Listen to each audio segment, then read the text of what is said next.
Hello, everyone. I am so thrilled to be here with Imani Lewis, star of First Kill.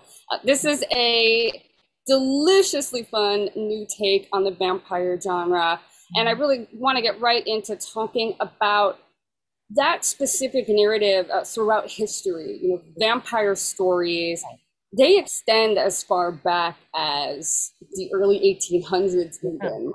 So the idea that it comes out of mass hysteria surrounding disease, but also the inability to truly understand science and death, and also a means of coping with fear of the unknown and so on and so forth. We've seen just how this concept has evolved over the centuries, cross-culturally, internationally.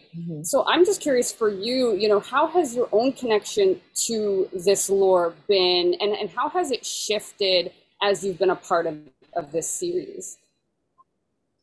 Oh, if I'm being honest, I'm kind of a scaredy cat. I was super huge on like vampire stuff or like scary supernatural stuff. I'm a scaredy cat. I used to stay away from it, but I feel like First Kill is just something so new, and this is a different kind of league of vampire. They're legacy vampires where they go out in the sun and they look so normal, and they maneuver as like civilized human beings, and they don't look a certain way. They don't all look like Dracula. They don't all look like that way. So I think it definitely was a new take for me, and it made me so excited to be a part of a project like this. And I think it gave me a newfound respect for like the lineage and the history of like people like vampires and the story of vampires and how they came about, and how we've only ever seen it from the perspective of like a hunter, like, or like people that's something to fear. But I think First Kill gave me the opportunity to understand that they have a like, in terms of like at least legacy vampires, there's a culture to it. There's a hierarchy to it. It's so layered, and I think First Kill did a wonderful job of showing and celebrating that kind of lineage. Yeah, I completely agree with you. I think watching this is almost bittersweet at times because you're seeing where other stories have really faltered. I mean, this is such a nuanced perspective, and we're getting narratives that we don't often see portrayed, and and their narratives are not pointed to as other or something that should be viewed as out of the ordinary. It's just there's an effortlessness, and when you watch it, you really appreciate it. And something about that I've really come to love about the show is the way it taps into female sexuality in an approach that I think is just so respectable and really contributes a lot again to just women driven narratives.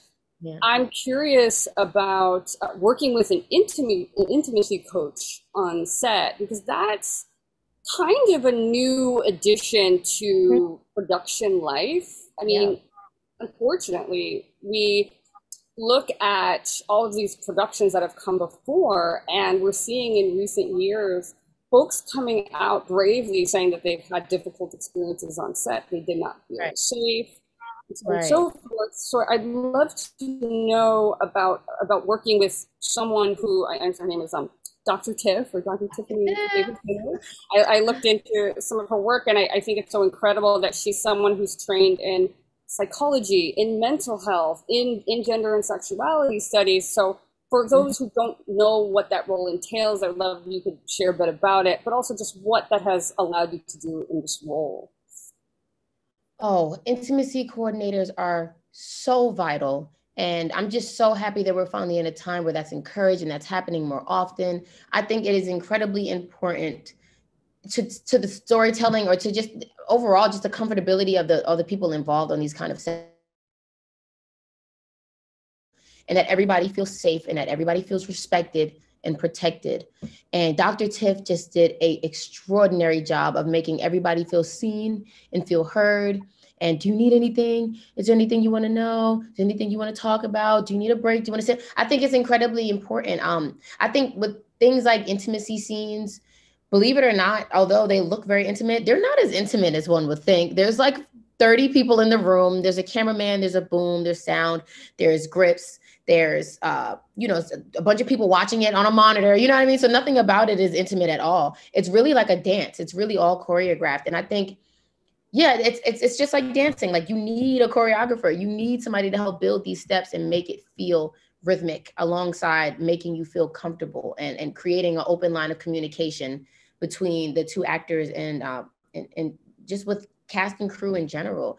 I'm so grateful that we had Dr. Tiff. And again, because she's educated and so well versed in all these different things and all these different topics, it all played into how she cared for us and how she nurtured us and how she spoke life into us and checked in with our mentals, and not just how we were physically feeling, how we were mentally feeling, how we were emotionally feeling, because all these things are important, and it all played a role in how the chemistry appeared on camera between like Sarah Catherine and I. It just was, we both adore Dr. Tiff, adore her.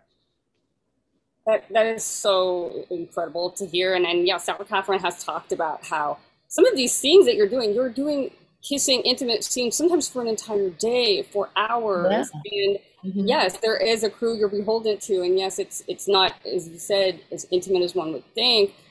To imagine that this wouldn't have been part of on-set life in the past, that someone there for your emotional well-being wouldn't be part of the fabric. I'm thinking about how taxing it is to portray that over and over again. So again, absolutely. I think it also speaks to how these things come across in a really unique way that we, as I said, have not seen before. I think about the male gaze in the past. I couldn't help but think about when Blue is the Warmest Color came out a few years after its release. I'm sure you're familiar, like Léa Seydoux and Alexandropoulos, how they spoke about being filtered through, a male filmmaker and being exploited and not feeling safe and feeling embarrassed and all of that. And again, so many stories have come out like that. And I think that's why it's so refreshing that this doesn't feel like that at all. It really comes across in that way. At all. It was incredibly communicative and it was incredibly patient and gentle. And again, you see that in the performances. I feel like it's hard to, I'm sure it's possible, but it's incredibly difficult to pretend like you're comfortable when you're massively uncomfortable. You know what I mean? I imagine how that can impact a scene and so on and so forth. So in terms of using the word safety, I think that's really interesting here. Again, when you're in a project like this where there's a lot that's asked of you, you're carrying a story as a co-lead, you're doing all of this physical work. I know that you had some experience in fight training before, but just all that's asked of you with this particular production.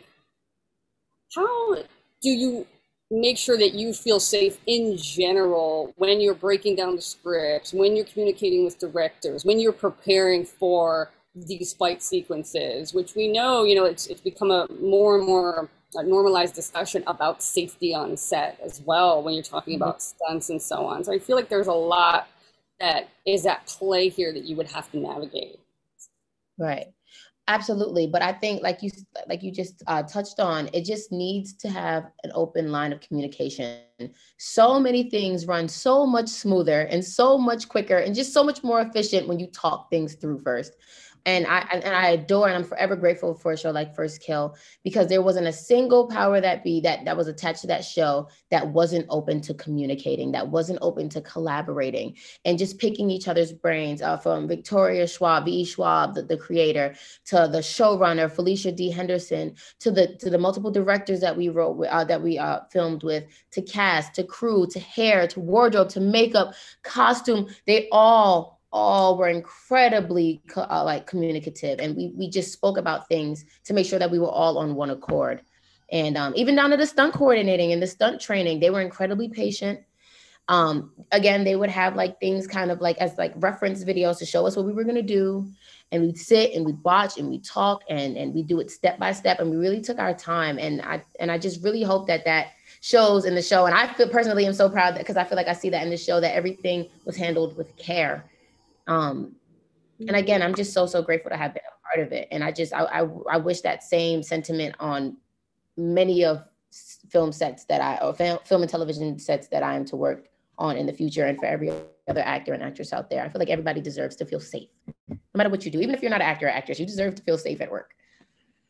Absolutely. And you know, it's interesting you say even if you're not an actor, so you started out in the music and recording industry as young as Mhm. 11, I believe, right? Started writing, Yeah. recording, so on and so forth. I'm really Mhm. curious then when you're talking about being a performer and being allowed that freedom and communication, did you find that, or have you still found that the music industry differs in any way? I imagine you're looking for the same kind of encouragement and nurturing in that realm as well. Yeah, I think the music industry is its own beast. I think I'm grateful to be an independent artist, so like I move on my accord, you know? But I think even like actors and I mean actors, even like musical artists, again, there's still so many the same dangers present themselves, you know, with working with certain people who don't have your best interests at hand, or have these hidden agendas or ulterior motives. I think that's in any business that you work in, but I think it's incredibly important that you also keep a team of people around you to ensure your safety and to ensure that things are being handled with your best interests at heart. um, Great management, great, just a great team, a strong, solid foundation underneath you, I think is what keeps people afloat and can keep you out of the darkness that is the film, like the entertainment industry. Wow, that really brings to mind. I actually saved a quote from Calliope that I love. I'm gonna pull it up. It's when she says, "I think a lot about how the world treats teenage girls. Like everything that's good Mhm. about us is a weakness. Our hearts, our emotions, our empathy means we need to be protected." I couldn't help but it's just funny that I noted that, and it just really echoes what you were saying. Can you speak to that line and just the particular sentiment that this character is approaching every day with, and how you connect to that and want to portray that for other young women to see. No, absolutely. I feel like when I see Calliope, I intentionally played her strong. I wanted her to be sure, and of course she's written beautifully. So she's written self-aware and calculated and strategic and equipped and trained, and she follows a code of honor. And she has her idea of who she wants to be in this world. Um, and I just really wanted to show that because I think it's so important that young girls see that. I think it's important that people see that, to see somebody that's sure and prepared and all these other things, because I feel like, especially young girls, we do live in a world where things like being empathetic or being gentle or being compassionate or being kind are taken advantage of and are looked at as signs of weakness. But I think it's important that I think it's important for viewers to understand that there is a power and a strength in being able to empathize even when you can't relate, or being able to respect what you don't understand. You know what I mean? And I feel like if you can empathize, that means you also have the ability or the capability to understand and to respect things, even if you don't understand them, or if they don't ring true to you. Um, I think I think young girls are just so powerful and so intuitive and so creative and all these other incredible things. And I think it's so awesome to see a show like First Kill where these two young girls are celebrated in that way. And they're both strong in their own rights. Even though they come from different lineages and different heritages, I think it's still so awesome to see that they both have so much power to them, even though they're still teenage girls. Yes. And it was interesting, Sarah Catherine talked about how she feels that these characters are kind of a yin and yang to one another, but that in real life, off screen, off set, that still carries, and that is how they are in both the character world, but also collaborating. They are able to uphold and play on each other's strengths and bring something to the other. I was wondering if you could expand on that because I thought it was a beautiful comment. Yeah, absolutely. I think when I see Calliope, I see someone who has only ever been sure of who she's supposed to be because she's seen it in front of her. She sees her family, she sees her mother, she sees her father, she sees her older brothers, and feels like her destiny is predestined. Um, but then when these new feelings come about, it's not something that she can share with those same people that she reveres so heavily because it goes against the grain. While I see Juliet being someone who does not want that destiny, who does not want to own that as her truth, and is struggling to find her voice to be able to say that and stand in that power. So when I see them come together, I see Juliet showing Calliope a compassion and a gentleness and a sensitiveness that Cal doesn't think she can receive from her family because of the duty that they have, and the mission that they're on, and the position they hold in this guild. But then when I see Juliet and Calliope's dynamic, I see Cal being a beacon of like strength and courage and confidence that she like pours into Juliet, and like determining who she wants to be, giving like almost giving Juliet the permission to live life the way she wants to. It's almost funny because Calliope's doing the same thing, like living the life that she was predestined to, but encourages Juliet to live the life that she wants to, not the one that she's predestined to. I think they pour into each other. I think that they need the same kind of support within each other in the same ways, but for different reasons. Yeah. So sweet. Yeah, it comes across in every scene, even the more bare moments or pared down moments. It's interesting saying going against the grain. To me, I think again historically, vampire narratives have been a way to portray ways in which one can go against the norm, and I think in a subtle form. For instance, I'm thinking about back pre Bram Stoker, was Carmilla, this lesbian vampire novel that we don't even acknowledge much, right? It's sort of getting this renaissance, and folks on Earth, it was as far back as 1870s, but it was a way to use the genre to explore something that wasn't allowed to really be exhibited in the mainstream, or would have been quite controversial.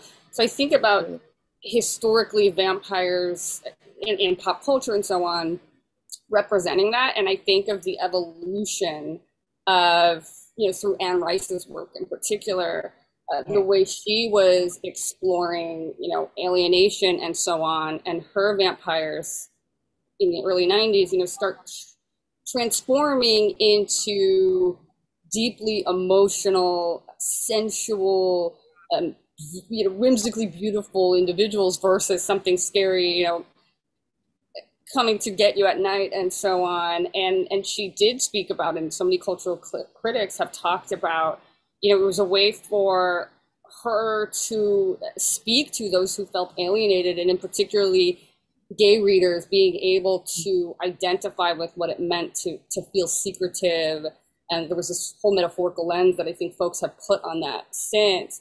Right. So I wanted to speak about how the series fits into this evolution, and how it can signify from here on out where we are culturally. We've come a long way since True Blood, for instance, right? It was over 10 years ago where that, I know it's based on the Sookie Stackhouse novels, but the show really got into talking about the gay community and oppression, even racial tensions in the South and so on. And so I'm thinking about just now, over 10 years later, what does this show fulfill that we need to talk about, and then from here on out could be emblematic of the time that we're in? Right. I think when I see First Kill, I see, that's why I think we use the word modern so much, to show that we are in very different times now. And I think it's incredibly important. And I'm so grateful to First Kill and the Powers That Be that they wrote a story where their queerness is not the point of conflict. That is something that is well understood early on in the story. And it is something that is normalized and celebrated within their families and within their friend groups. And I think it's important that we see that kind of story, that we see that there are households where the youngest daughters are both queer, and that is not the issue. You know what I mean?